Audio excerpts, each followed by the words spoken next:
মহাদেব মহাদেব। হিন্দু শাস্ত্রবিধিতে 33 কোটি দেবতার ঈশ্বর ধরা মহেশ্বর, এই সবগুলো ভাঙা হয়েছে। তবে এর সিদ্ধান্ত চলছে প্রত্নতত্ত্ব জাদুঘর বিভাগ। পুঠিয়া রাজবাড়ির প্রত্যেকটা প্রত্নতাত্ত্বিক নিদর্শন এতটা পরিমাণে সুন্দর যে বলার বাইরে। আপনারা ভাবতেও পারবেন না যে এত সুন্দর কারুকাজ এখানে করা আছে।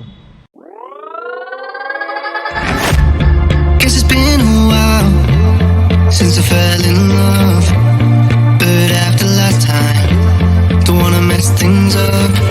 You're so beautiful, and I can't deny.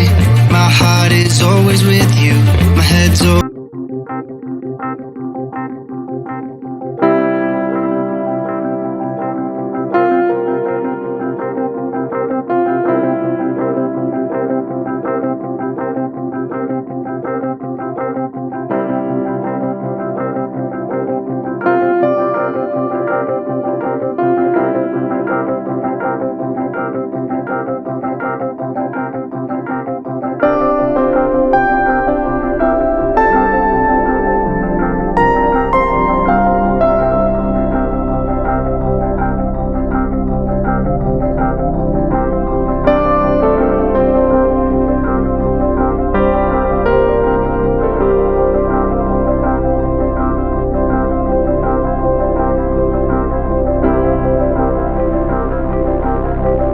চলে আসছি পুঠিয়া রাজবাড়িতে। এটাই সেই রাজবাড়ি যেটা মহারানী তার শাশুড়িকে সম্মানার্থে এটা তৈরি করছিল। তো ফাইনালি চলে আসছি পুঠিয়া রাজবাড়িতে। আমার অনেক দিনের ইচ্ছা ছিল যে পুঠিয়া রাজবাড়িতে আসার, বাট সঙ্গত কারণে আমি আসতে পারি না। বাট আজকে যেহেতু সুযোগ হয়েছে, তো আমি পুরো রাজবাড়িটা ঘুরে দেখব আর আপনাদেরকেও দেখাবো যে রাজবাড়িটা আসলে কেমন।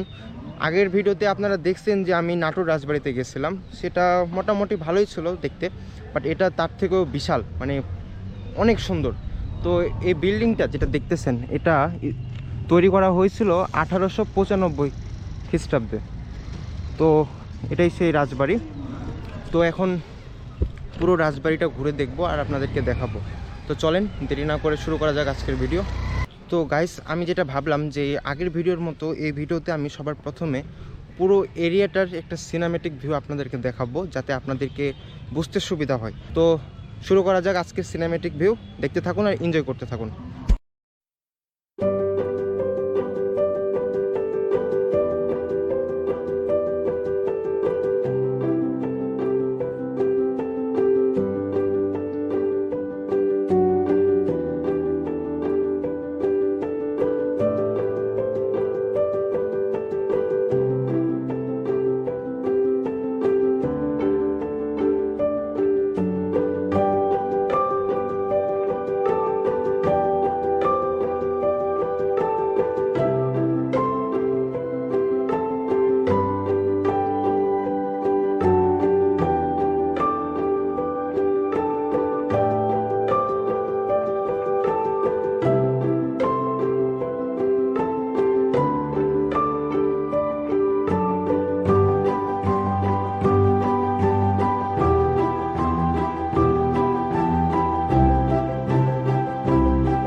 সামনে যে প্রাসাদটা দেখতে পাচ্ছেন এটাকে বলা হয় পাচানি স্টেট।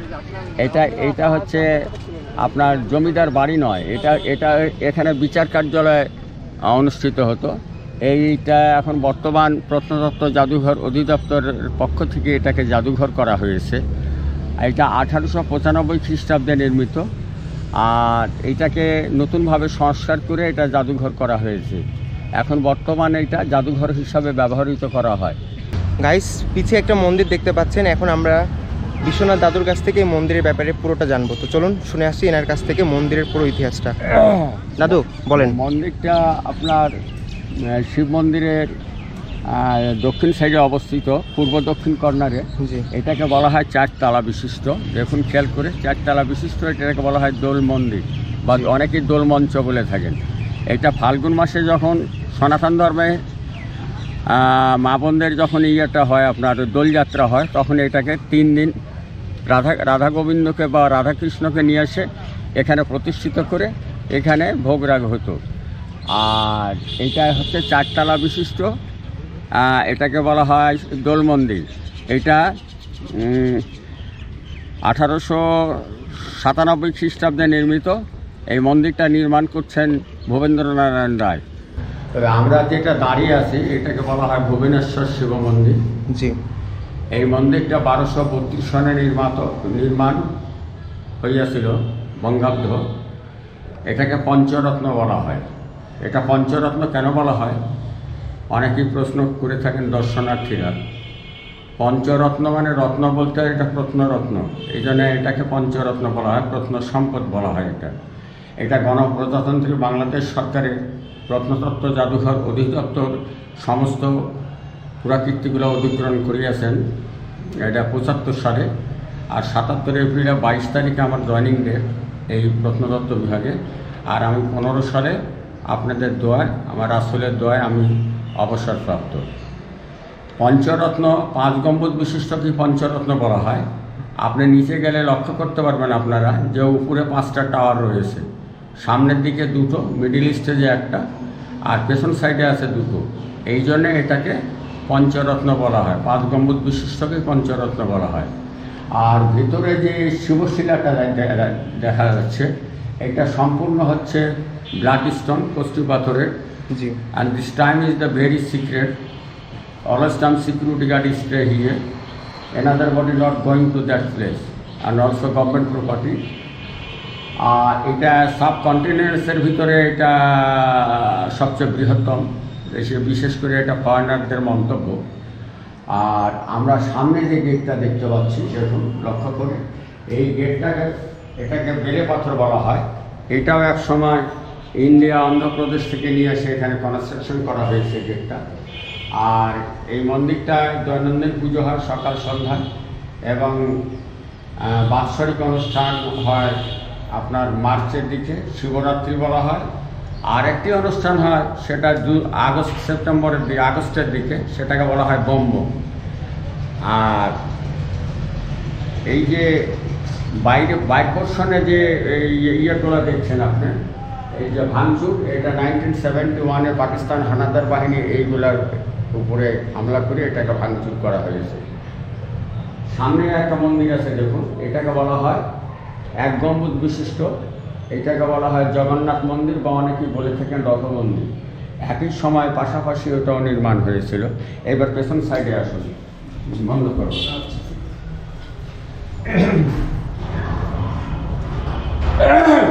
যে কথাটা আমি আগেই বলছি একটু আগে আপনাদেরকে, যে এই যে মূর্তিগুলো ভাঙচুর হয়েছে পাকিস্তানি সেনাবাহিনীরা, আমি যেখানে দাঁড়িয়ে যেটাকে ব্রিডিং করতেছি, যেটা সম্পর্কে আমি বলছি সেটা হচ্ছে বিষ্ণু মূর্তি। এই দেখুন উপরে বিষ্ণু, বিষ্ণু মূর্তি এটাকে বলা হয়। গরুল পাখির উপরে বিষ্ণু বসে আছে। আর এটা হচ্ছে আপনার দেবাদিদেব মহাদেব। হিন্দু শাস্ত্রবিধিতে 33 কোটি দেবতার অধীশ্বর, ভোলা মহেশ্বর, এই সবগুলো ভাঙা হয়েছে। তবে এর সিদ্ধান্ত চলছে প্রত্নতত্ত্ব জাদুঘর বিভাগ এইগুলাকে সংস্কার করবে। এই মন্দিরে তো চারদিকে 4টা দরজা, তাই না? মন্দিরের 3টা প্রবেশ কক্ষ। এই যে আমরা যে শিব মন্দিরটা দেখলাম, এই শিব মন্দিরে হচ্ছে 3টা প্রবেশ পথ। আচ্ছা 3টার মধ্যে 2টা ব্লক থাকে, যেহেতু খুব সিক্রেট ব্যাপার, আমি পূর্বেই বলেছি যে এটা ব্ল্যাক স্টোন। আর একটা দরজা দিয়ে আমার কেয়ারটেকাররা যারা আছে তারা এখানে দেখাশোনা বা ধোয়া মাজা অনেকেই করে থাকেন, এটার উপর তাদের পূর্ণ দরদ আছে, যেহেতু তারা গভর্নমেন্ট চাকরি করে।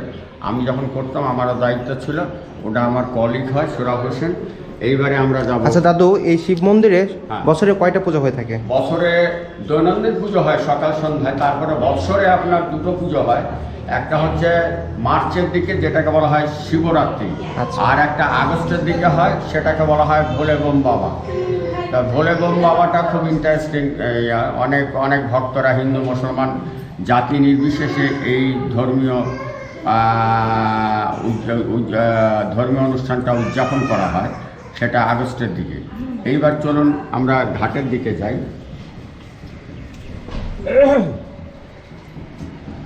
এটা তাহলে পুকুর ঘাট? এটাকে বলা হয় পুকুর ঘাট। এই যে এখানে সামনে একটা পাথরের দেখছেন খোদাই করা, জি। এইখানে তৎকালীন লেখাটা এখানে রয়েছে। এটা কোন সময় তৈরি হয়েছে সেগুলো এখানে উল্লেখ করা আছে। আমি একটা জিনিস বলতে ভুলে গেছি, সেটা হচ্ছে কি যে এই মন্দিরটা মহারানী ভুবনমোহী দেবী কর্তৃক কিন্তু নির্মিত। আপনি মাফ করবেন, কারণ আমার এটা বলতে ভুল হয়ে গেছিল, বয়স হয়েছে তো ওই জন্য অনেক সময় অনেক যেটা হয় বয়সে হয়ে থাকে। জি। যে এইটা মহারানী ভুবনমোহী দেবী কর্তৃক, পুঠিয়া মহারানী ছিলেন সেই সময় এটা নির্মাণ করা হয়। আর দেখুন এই ঘাটের সিঁড়িগুলো কিন্তু পাথরের তৈরি। আমি যেখানে দাঁড়িয়ে আছি এটাও পাথর ছিল, কিন্তু এটা 1971 সালে এটাকে হানাদার বাহিনীরা এইগুলাকে উত্তোলন করা হয়েছে। মানে আমরা যে সিঁড়িগুলো দেখতেছি এটা পুরোটাই পাথরের? পুরোটা পাথরের তৈরি। এই সিঁড়িটা কেন দেওয়া হয়েছে, দর্শনার্থীদের প্রশ্ন আসতে পারে।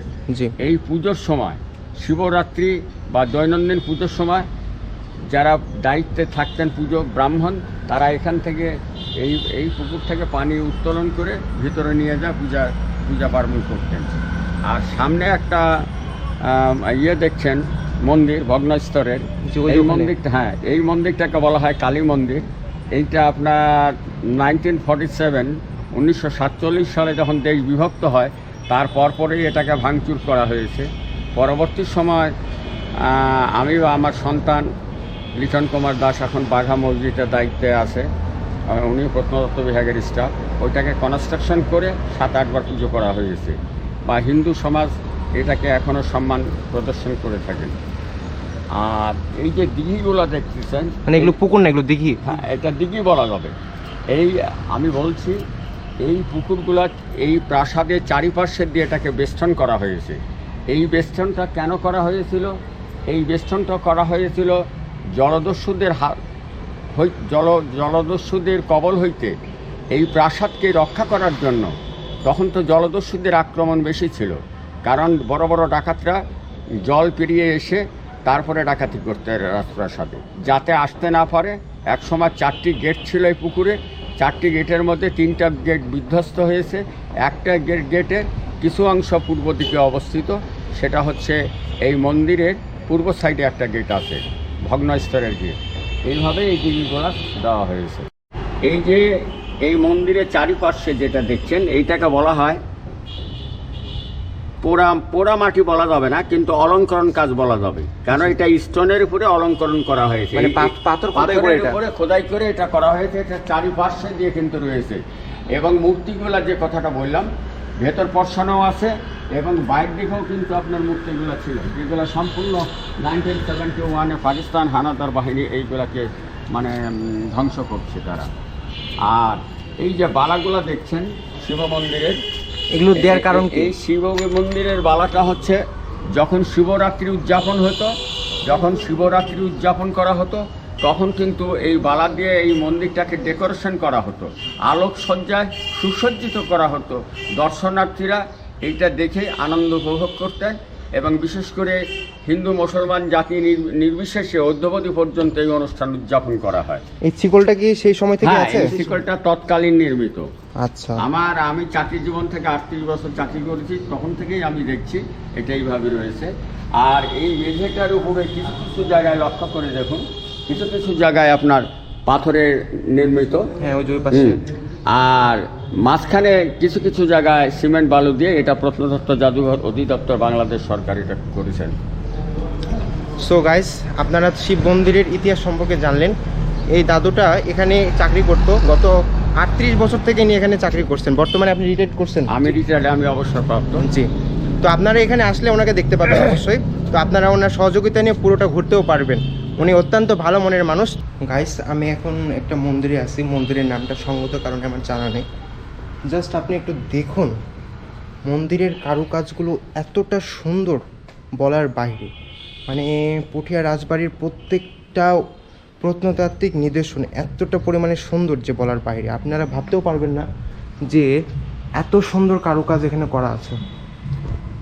কাঠের দরজাগুলো দেখেন, মানে সেই পুরনো যুগেরই মনে হচ্ছে লোহা, কিন্তু এগুলো মেবি কাঠ নাকি, না না না না সরি, এগুলো হচ্ছে পাথরের কারুকাজ করা। দেখেন কত সুন্দর, জাস্ট অসাধারণ। এটা পাথরের দরজা, মানে ফ্রেমটা, আর এটা হচ্ছে কাঠের।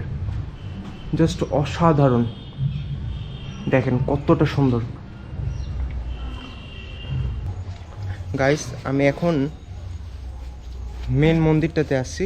এটাই হচ্ছে সেই মন্দির। জাস্ট দেখেন, অসাধারণ দেখতে। মানে কি পরিমাণ কারুকাজ আছে এগুলোতে, আপনি জাস্ট একটু দেখেন, মারাত্মক লেভেলের, অসাধারণ। পুরোটা মন্দির জুড়ে এরকম শুধু নকশার কারুকাজ। মানে আপনি সামনাসামনি না আসলে একদম বুঝতে পারবেন না যে আসলে কতটা সুন্দর। এখন পুজো চলতেছে, কোনো একটা পুজোর অনুষ্ঠান চলতেছে ওই পাশে। জাস্ট দেখেন, আপনাদেরকে দেখাই আমি। এটা হচ্ছে মন্দিরের পিছের সাইড,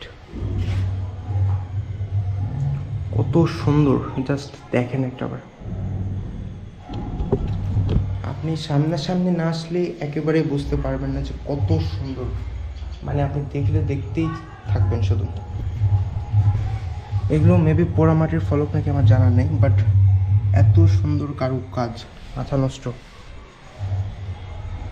এই যে দেখেন, ওই যে ওটা যেটা দেখতেছেন ওটা হচ্ছে সুইমিং পুল, আর এটা হচ্ছে দিঘি। আর রাজবাড়ি ওই যে ওখানে, আর ওই যে মন্দিরটা। তো বিষয় যেটা হয়েছে, এই যে সুইমিং পুলটা দেখতেছেন এখানে, মানে পুঠিয়ার যে মহারানী ছিলেন তিনি এখানে গোসল করতে আসতেন। আর হচ্ছে এই পাশের যেই এই প্রাচীরগুলো দেখতেছেন এগুলো আরও বড় বড় ছিল সেই সময়। মানে এই পাশের লোকজন বা এই পাশের লোকজন কেউ দেখতে পারতো না, মানে এটা একদম ঘেরা ছিল।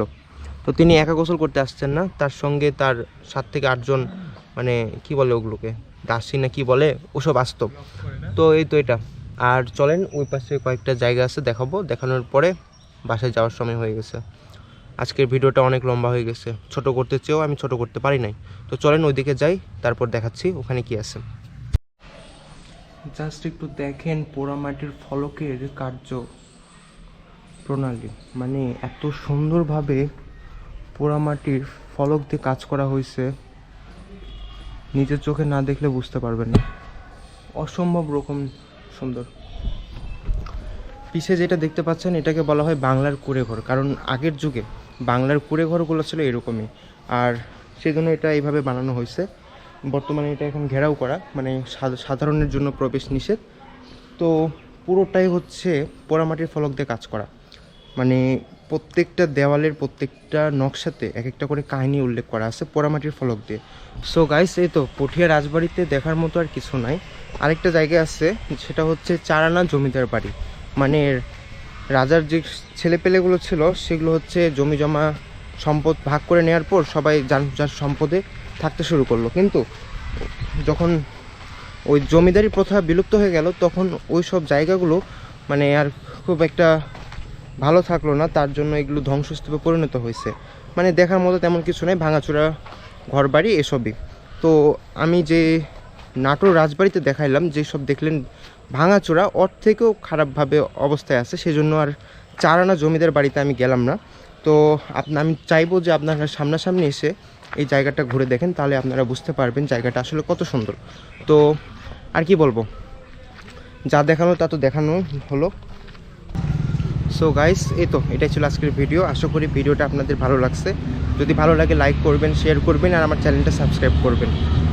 দেখা হচ্ছে নতুন কোনো জায়গায়, নতুন কোনো সময়ে, নতুন ভিডিও নিয়ে। ততক্ষণ সুস্থ থাকুন, ভালো থাকুন। Sadman out, ta-ta, good bye, Allah হাফেজ।